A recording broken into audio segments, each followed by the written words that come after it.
Hello everyone, it's our third day here in Thailand. So after the floating market, of course, food trip. Look, I have here papaya salad. Sarap. My favorite papaya salad. And with a bed of orchids, chatera, and how about let's try this fried chicken. Then take a look at their sticky rice and mango with this coconut milk. So we just get a little bit in here.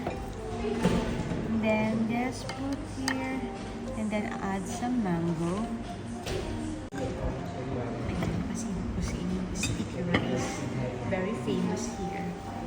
A sticky rice with mango.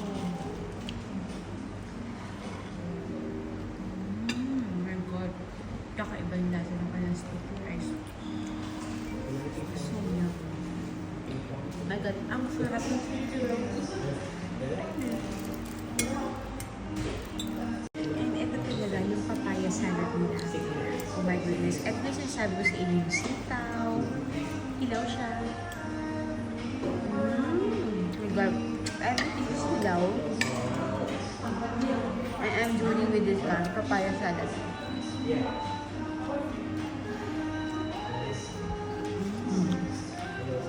Sarap.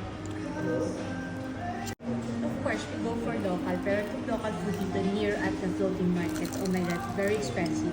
So, hindi ko natin ang kakaibang lasa ng kanilang fried chicken. Isang araw pa ako nag-pray dito. Wow! Crispiness, check.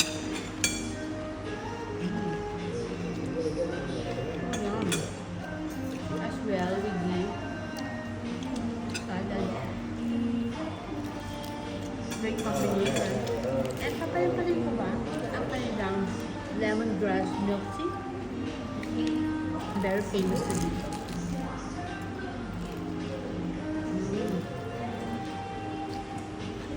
My God, lahat ng paborito ko na ko na for these 3 days here in Thailand.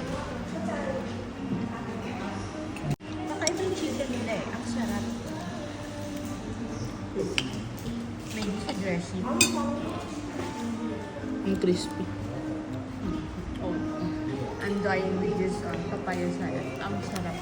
Sa Pilipinas kasi ang mahal. Okay, And here, very authentic. I'm enjoying my day today.